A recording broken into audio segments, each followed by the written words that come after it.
I think founders are super good at solving problems. I think it's a really common sort of skill amongst founders.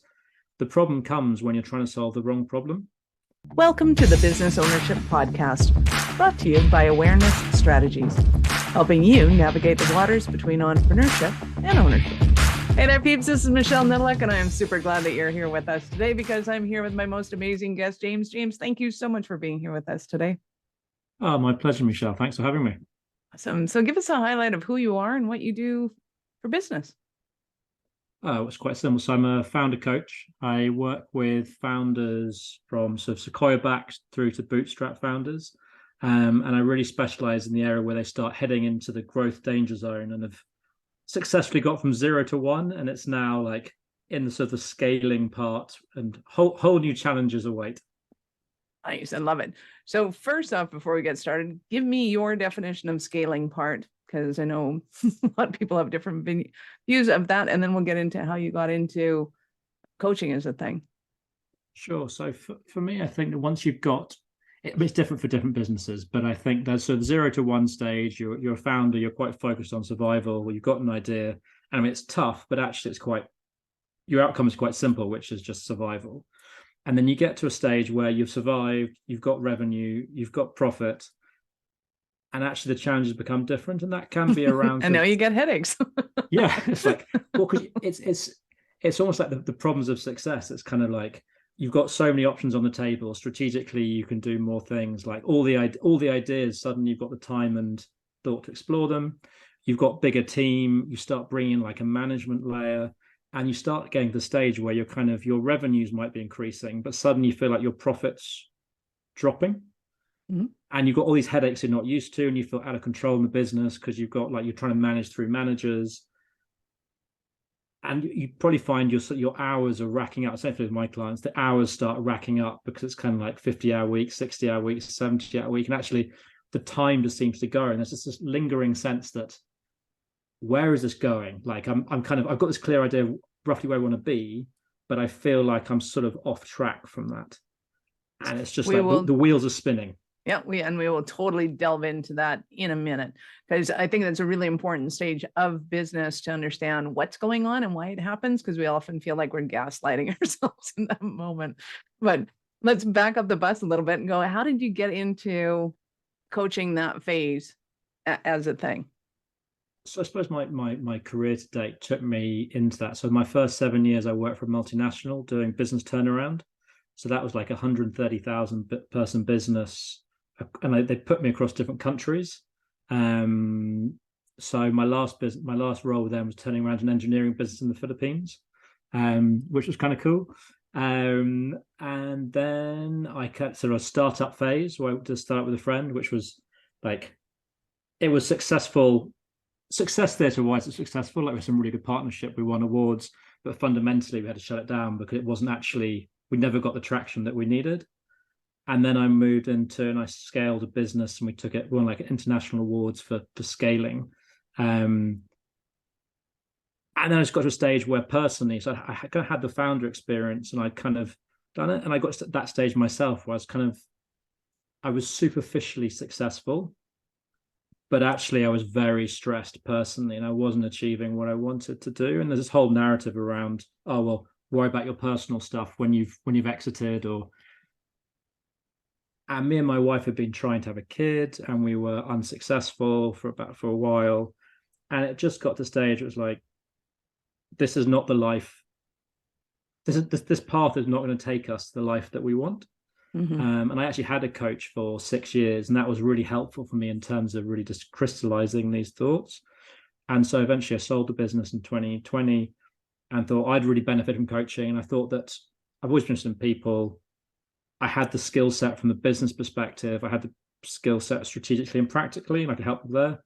And then I did qualification on coaching to make sure I could really help the personal stuff, because a real thing that I try and bring to people is actually, it's not, don't choose business over personal. Like it's most powerful when you choose business and personal, and that actually helps you achieve your business objectives more. It's kind of counterintuitive, but it's the whole idea of work-life balance implies you have to make a choice between the two, and actually that's not correct.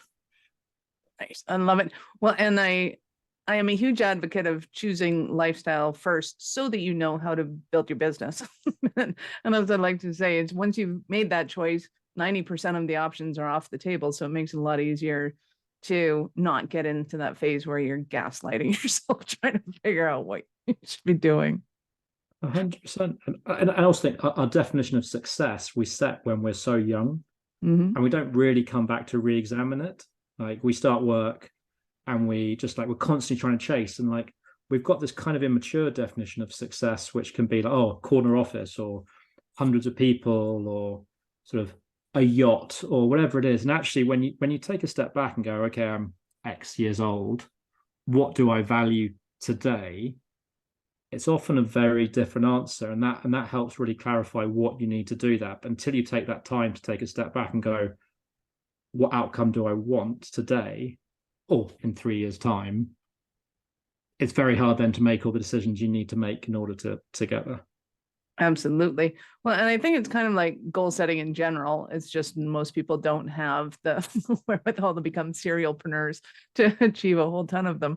But if somebody sets out to own a boat, they don't really realize all the ramifications that come along with owning a boat. Same thing happens when we set these goals, dreams, and aspirations for what do I want my business to look like. We don't really know what the ramifications are of that decision. Because I know when you describe your life of working for a multinational and getting flown all around the world, it sounds very romantic in my eyes that, oh yeah, you get to travel around the world, you get to see everything. And so you probably saw the fuselage of a lot of airplanes and a lot of airports and a lot of boardrooms. Yeah, well, even my last business, like we had offices in Singapore, we had them in Zurich, we had in other countries, and like I'd be away from home for quite a significant amount of time, and then even though I was in London, I'd be in the office early and throughout the day, and or I'd be out with clients in the evening. So it's kind of it was a study rose. If we were to have a kid, I Never see them. I wouldn't see them. So what kind of how was I going to have a kid in the first place? And then how if I had them, would I actually be there for them? And suddenly success no longer felt like trying to take a step back. Success wasn't hundreds of people and there's enough stuff. It was actually family, still with business success, but in a slightly different vein, like working with fewer people, higher impact, just different. Absolutely. Well, and when it comes to, again, running one's own business, I think a lot of people don't realize that they have so many options. Like they don't realize that that's their choice, that not every business is built exactly the same where you have to run it the exact same way. I mean, it just doesn't happen that way. There are 3 primary elements of a business, but then after that, whatever you want is your game. So and particularly as the founder, like we're kind of locked into this idea as a founder, oh well, I need to be present, I need to be first in, last out, I need to be all of these things that we feel that we need to be, and actually that's not what our team value, it's not what helps us, and it's not what leads to success. So you're right, like given a year as a founder, you can change everything about your business. It's only our own self limitations or self-limiting beliefs that stop us making some of these changes. Nice. I love it. So walk me through what it looks like when somebody's working with you. What kind of aspects of their life are you looking to kind of delve into first, and kind of what are the pillars of what you're teaching people?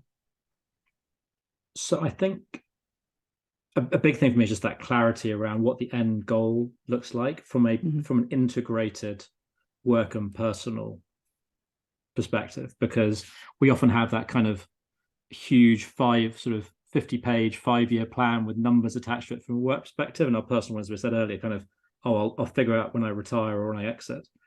So I think taking that time to go, okay, what's our future moment in 3 to 5 years time that really signifies that kind of connected success. Then taking a step back and looking at how to sequence backwards from that point in order to get to that step. But it's important to do it backwards rather than forwards. And then I think a step that a lot of people value but don't necessarily, but would miss otherwise, is kind of unfreeze. because I think in our heads we have all of these ideas and all of these tasks that have just built up over time. It's kind of like, I just need to get these done before I even give myself permission to do this bigger piece of work. And so what I find quite interesting is some clients I can jump straight to the what's your future moment look like? Then we do the sequencing, and then we do the unfreeze process to like so they can get going. Some clients actually need to do the unfreeze process first in order just to get everything out to like clear out their head so they even almost feel like they've earned the right to look at the future. So I think the elements are quite, and I support them forward as kind of the fourth step in terms of coaching and support them on that journey.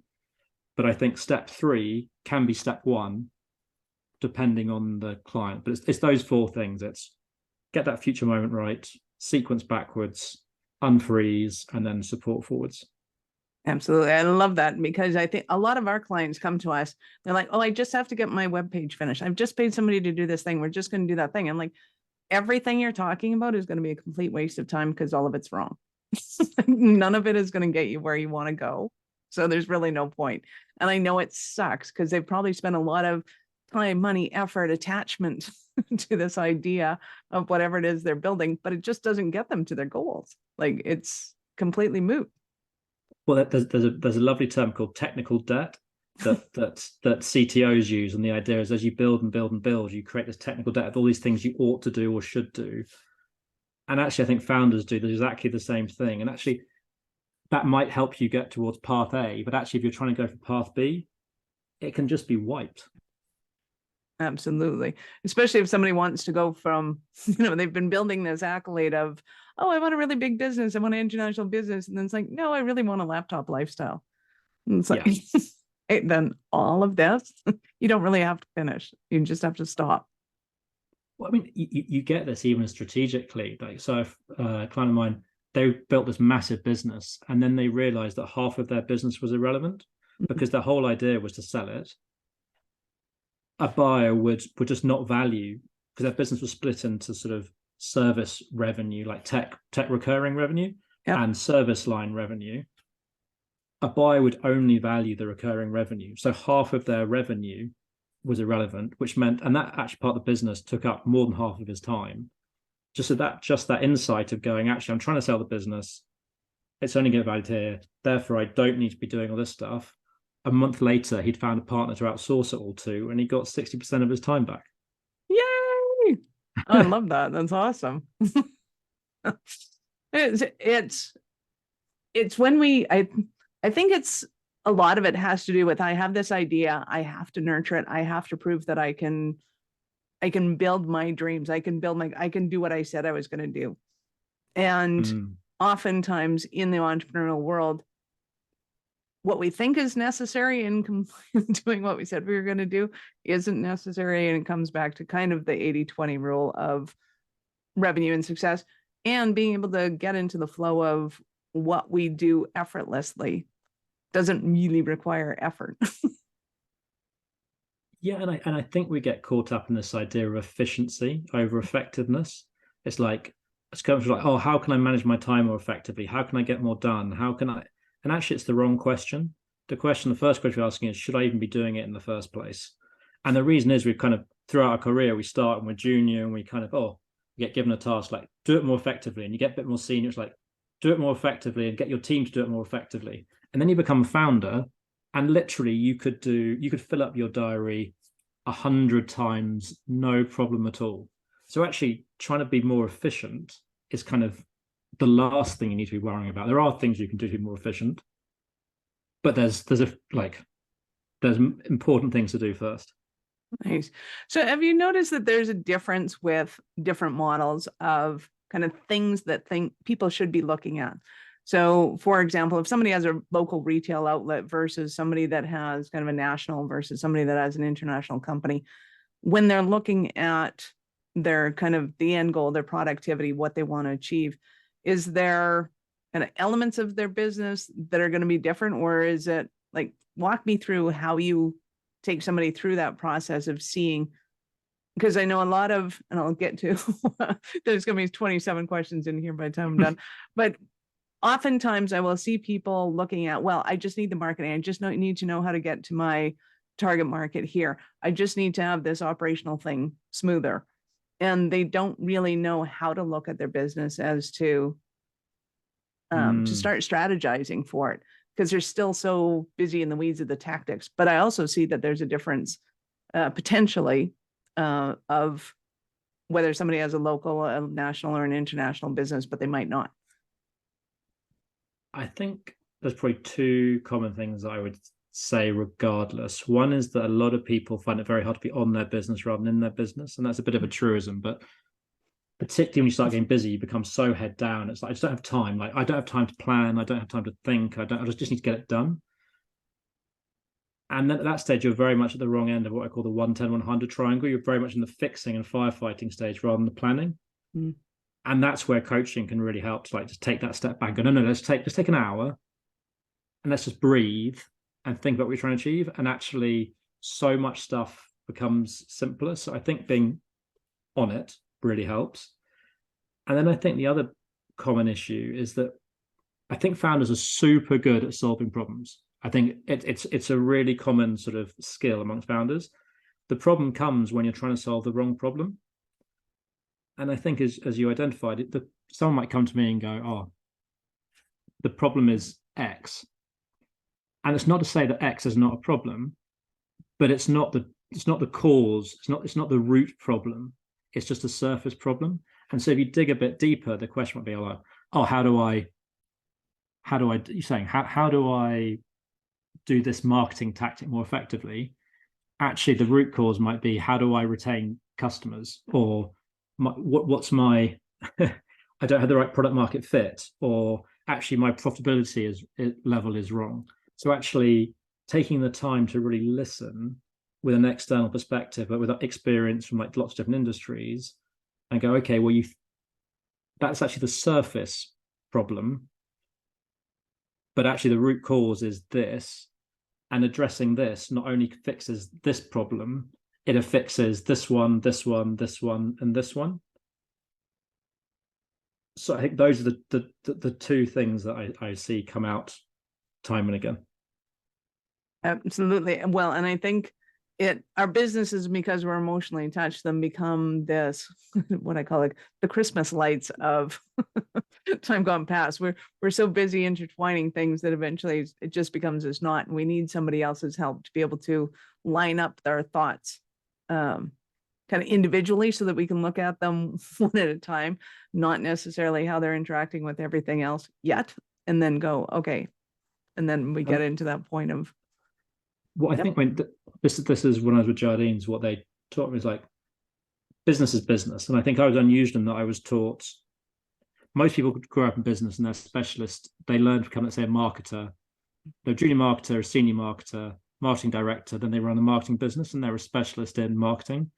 I'm unusual in that I was trained to be a generalist from day one. So I was a junior manager, then a manager, and I was given all the toolkit in terms of, I've got an accounting qualification, I was taught sales, I ran all the different parts of a business throughout my first 7 years in different countries. So for me, a business is a business. It's kind of like being a company doctor. Like, on the surface, we look different, but fundamentally you want blood flow for people to be alive. And actually business is not too different. Like, you want a good leader, you want clear structure, you want to make sure that you've got good information, you want to make sure that your cash is looked after. And so it's, every business feels, every industry goes, oh, we're different. It's like, well, actually, you're not really. Yeah. Like, there are nuances. If you have marketing, sales, and accounting, well, you're probably the same. And if you don't, you need to get one of those in place. So, pretty much it. Awesome. So what would you say is your favorite part of your business now? I think the favorite piece of feedback I've had in the last 3 years, right? One of my clients, Aaron, said, I'm enjoying my business again for the first time in 4 years. Aww. And I think it's huge. It is, because I mean, it was because of business success. I mean, his business had grown, like, different story, but he ended up simplifying his business for a different reason, focused on one product line out of 3, and actually took a sort of step back and then took 10 steps forward, because actually his revenue then went up by 5 because he was really focusing on the right thing. Nice. But it was just like helping him design his new role, helping him get clear on what the key drivers were in his business, helping him like connect with his team differently, and actually and just creating time for himself as well. And just giving, I think as founders, we're very bad about giving ourselves permission to look after ourselves. And sometimes working with the coach is quite nice to someone go, are you spending time for yourself? Are you like, how does yourself feature into your success? Because actually as the founder, you're the most important part of your business. You are your business. So I love what I do because I work with some really interesting people doing some really interesting things. And actually you can really see the impact both personally and at the bottom line. Yeah. And it's just very satisfying. I love it. So it's a great Cinderella story. Do you have any stories, like one that was your kind of, this is a fascinating business, one that you were like totally either intrigued with or fascinated with? In what way? Do you mean the? I don't know. What way do you get intrigued by your clients? It's all about picking your brain and finding out what makes you tick. Well, that's a good question. Yeah, it could have been just, Joe Painter. It could have been international widget sales. I don't know.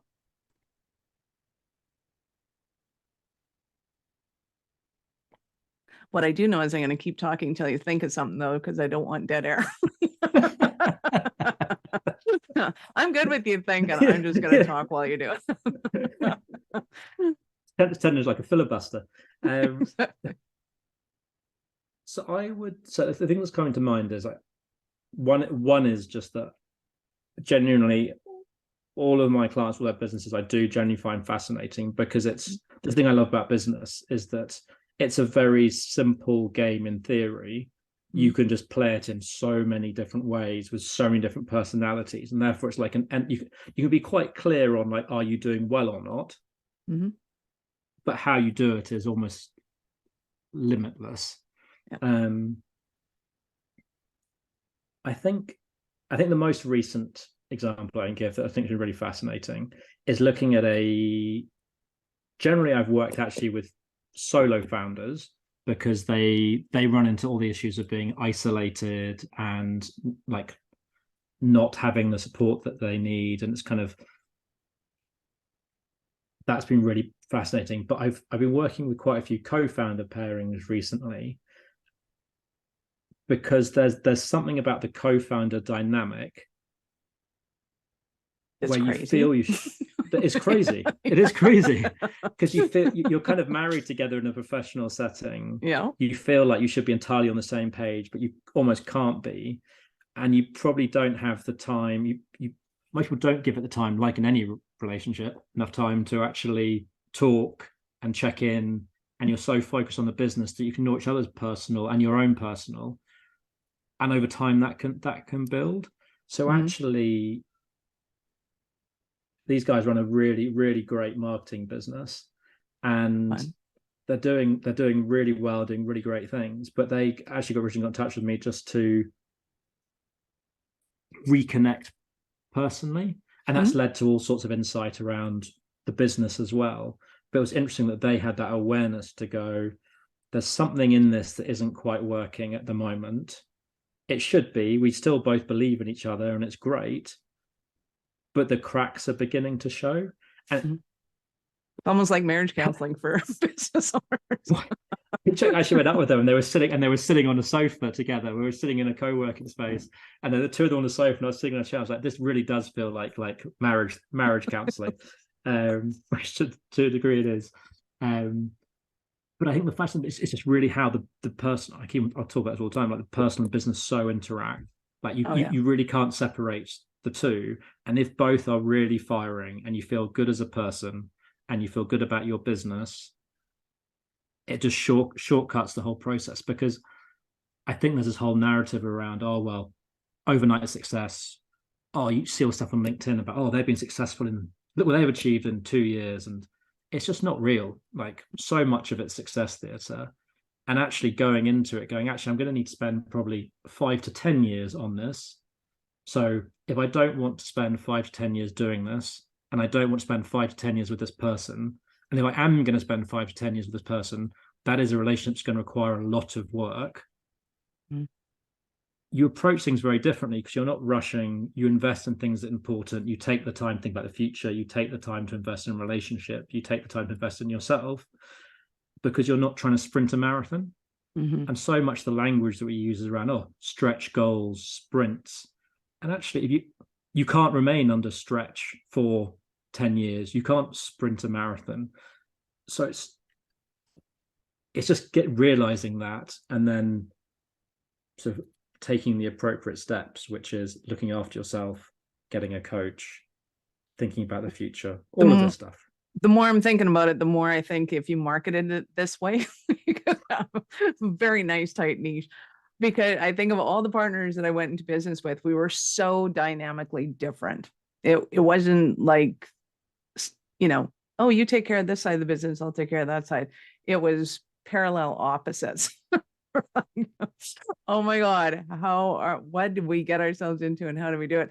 And then the current business, I am in business with my partner. He runs the tech side, I run the creative side, but it's only after, 25 some odd years of being in relationships and knowing how to be okay with somebody else making the decisions when I really want to, because I bit of a control freak issue thing going on. I know no entrepreneur ever had that. That's a very unusual personality type for an entrepreneur, right? But even let's say having a job description, mm-hmm. that most founders don't have a job description because we feel if it's something else that has it. But actually, that is super helpful to have. And then if you have a co-founder, even though you might be the tech person, you might be the business person, there's nuance beyond just that. Right. So I think getting a lot of clarity out on the table really helps in any relationship, but in a business relationship, it's really powerful. Nice. I love that. So other than thinking you need a marriage counselor with your partner, what are some of the stumbling blocks that somebody might be having listening to this right now going, oh my God, James, we need you in our business so bad? So I think just on the personal side, I think a founder who's going through that sense of being stuck, being isolated, or just feeling just like low battery, depleted, I think those are kind of the three warning signs that burnout and kind of you're drifting off your path. So people tend to come to me when they're experiencing one of those three things personally. Mm-hmm. I think, although clearly coming before you start experiencing those things is better because then you can avoid feeling like them. But from a business perspective, I think what you start seeing is, or people that come to me, they've got through the 0 to 1 stage and they are in the scaling stage. They kind of move what I call from phase 1 to phase 2. And there's just this sense that the business is not going to take them to where they want to get to. There's this frustration that comes out with kind of like, I'm putting more hours in, I'm working hard, I am growing the business, but because of profit and everything else, it's not working. And also people, because you've grown up as a specialist, maybe marketing, maybe whatever the field is, you haven't really done this before in terms of how do you scale? What are the practical ways of scaling a business? What's the operating rhythm of a bigger business? How do you set up your management structures? How do you look at cash flow? What numbers are important? How do you grow successfully a business? And how do you take a step back and go, okay, I've earned the right now. I've survived. I've earned the right to take that step back and go, what does the next stage really look like? Like, what strategy do I want to achieve? I could do 100 different things at this point. What's the one thing that I really want to do? And then how am I really going to do it to make sure I maximize my chance of success? And how am I really going to focus my time? And how am I going to make sure that I keep on developing as a leader? And how am I going to keep on feeling good about it, maintaining energized and being there for my team and being present and making time for my family? If I want to have a family, I may not. Like these are all parts of the discovery process, see what you actually really want as a founder.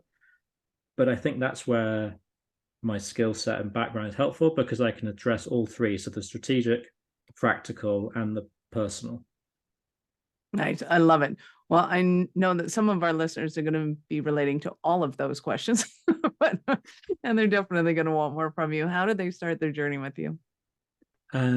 Probably easiest just to reach out. My email is james@peer-effect.com, or you can see more about me at peer-effect.com. And then a lot of people start listening to my podcast, which is Future Fit Founder, which just is me coaching other founders through difficult situations. I love it. So we will, of course, have James's links in the show notes. So just scroll down and go and click on those links. Of course, keep listening. So now we're getting into the good part. So, James, at what point in life did you know that you're a special kind of crazy enough to think that you could become an entrepreneur? I always knew. It's partly my family. My family are very entrepreneurial. My grandfather, my mum's side, had to leave school age 14 because his parents died, unfortunately, and he had to go to support. Basically, had to go out and earn money. Ended up growing a successful dog food business originally.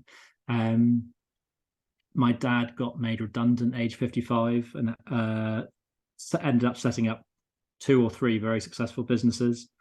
So I think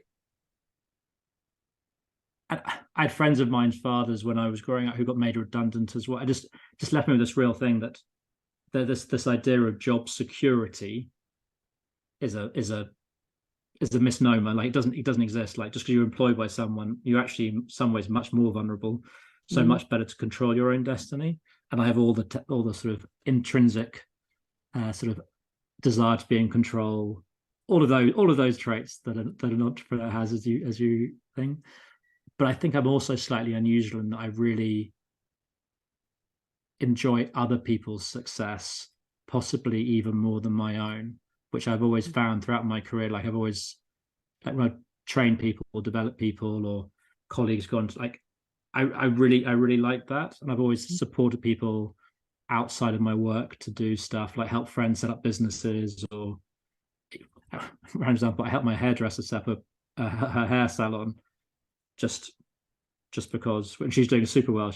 I helped our dog walker set up a dog hydrotherapy center. Like it's, for me, business, I love doing it. Like I've always loved business. I like the challenge. I like the variety. And therefore it was always going to be like entrepreneurial was always the only way I could see myself going. I love that. So in your entrepreneurial journey, have you had the blooper reel done yet? Or at least so many. So many. Any fun ones you might like to share with us? So I suppose the business I referenced, so I set up a business called Going Bike. And the idea was, I set it with a friend of mine who so it's for 15. And the idea was it was a marketplace for non-stolen secondhand bikes.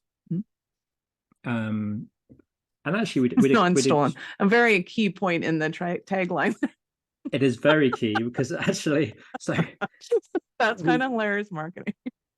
Well, what we realized was a couple of things. One of which was we had none of the necessary skills to do it. Like we felt that we did, but we had neither of us had cycling, retail, or online experience at that stage. So it's kind of like we thought, oh well, he was an ex-lawyer and I was an ex sort of business turnaround guy. We had all the skills we needed. Actually, we had none of the skills we needed. So that was lesson one. Like, if you're going to do something, make sure that one of you knows what they're doing. Somebody should have ridden a bike at some point. Yeah. Well, he could ride a bike. I genuinely couldn't even commute. I couldn't get on a road when we first started. I had to learn. But hey, that's funny. It was. What the hell possessed you to have a bike company when you couldn't ride a bike? So the first week, he was like, "Look, if we're going to do this, you've got to learn to cycle on roads." So the first week, I would cycle to his house via the park, and then we would cycle from his house to the office, me behind him, so I could learn how to go on a road. There you go. Awesome skills. And then, so we actually worked with Team Sky, who now are called Ineos. We sold like their Tour de France bikes. We actually raised like £500,000 charity through doing it. Nice. But we had the big issue we had was we probably raised for ourselves in terms of sales about £1,000 over 4 years, because we found out one very key problem, which is that the only bikes really sold online are stolen. Because any marketplace, you basically need power sellers to get scale. Like if you look at any eBay documents or any marketplace, you need a power seller. So that is a seller that is selling multiple of an item, because there are always roughly the ratio is 40 buyers to one seller. So to make that work, you need a seller who will sell 40 items.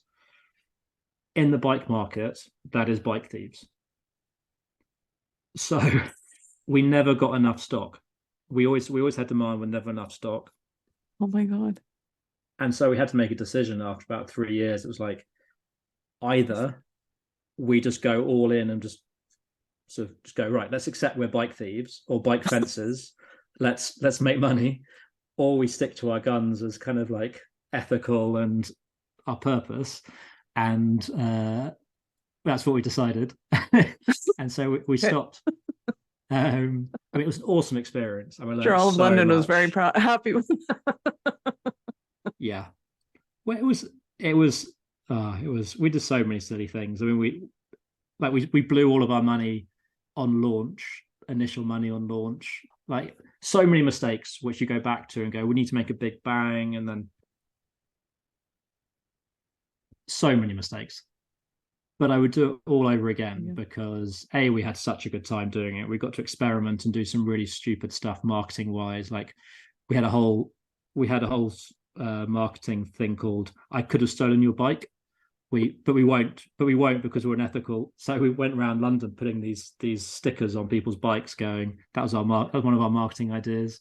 We did videos about us trying to break bike locks, but saying we were useless at it because that wasn't our thing. We were for non-bike.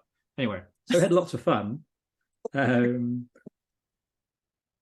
as you're filming and you have the huge rashes out, and somebody's like, "What the hell are you doing with my bus?" Oh, yeah, filming. We got exactly. That's awesome. Yeah, it was lots of fun. And so yeah, I would say you could write a number of blooper reels on that one experience. That's why I love a Lean Startup by Eric Ries. It's kind of like when I saw him speak in London in about 2014. I was like, oh, I wish I'd heard this talk 4 years ago. It's just like when someone captures all of your learnings and distills them into a really coherent framework, you're like, yes, okay, I did that wrong. No, yeah, I did that one. Yeah, oh yeah, that one. Like, okay, dude, all you're doing is following me around with the camera and documenting it, teaching it. This is no fair. But I think taking those lessons into my next business made it really, really powerful in terms of sort of product market fit and taking that slightly startup mentality into a scaling business. And understand, I do think some people are better at 0 to 1, and some people are better at scaling. And I think I don't think I'm as good at 0 to 1. I think I've always been much better at the scaling part, but I think they're different personality types to a degree. I do think you can shift, but 0 to 1 requires such clear focus, just get it down, perseverance, just almost a really just not looking up too often, just really making it work. Yeah. And then suddenly move into scaling. It's like doing it through other people, being a bit more on the business, looking further ahead, bringing it all together, making sure that you've sort of got all these different divisions like sales, finance, marketing, all HR, all actually collaborating, building a culture. They're different challenges. Absolutely. Well, and I been starting to advocate that people that are the startup ones to find the operations person, so that when you get to that point, you can bring them in, sell the business, and then go do it all again, because that's where your happy place is. And if that's where your happy place is, that's totally cool. Just keep doing it. Yeah. But I do think some people can evolve, and I think some people really like the challenge. Like one of my friends who actually was my earliest guest on the podcast, we had this bet on who could build £100 million business first, and he's done it. but at one stage, like we should merge, because we're in a similar industry. Like I've really got the sort of the business bit. You're really good at the recruitment bit. We could be a powerhouse together. And he was like, yeah, but I kind of want to do it myself. And actually, I think that learning journey is quite important, because some people do want to evolve and do the shift, and it is a different challenge, and it's kind of exciting to go through it. And often bringing in that person to fix everything can cause problems as well, because if you're not ready to let go, or you don't want to let go, they're not going to do it your way. They're not going to. So it's definitely got to be at the right time and place. For sure. But that's why they talk to you, because then they can figure out where that point is. That is true. There you go. James, you've been absolutely awesome. Any last words for our peeps? No, just reach out if anything struck a chord. Always happy to chat. Love it. Thank you so much for your time. I appreciate it, and I know how valuable it is. My pleasure. Thank you very much, Michelle. Thank you.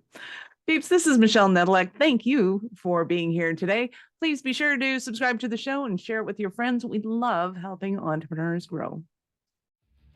Are you running a business over 7 figures but still struggling with technology headaches? Pay attention. You do not want to miss this offer. This podcast episode is brought to you by Awareness Strategies, who is offering a custom-built digital adoption roadmap for anyone running a business over 7 figures who's wanting to grow their business in the next 5 years. And it's not just a roadmap. They offer full implementation as well, if that scares the out of you. Check out awarenessstrategies.com/roadmap for more details today. The link's in the show's notes. Don't regret not doing this. Do it now. That's awarenessstrategies.com/roadmap.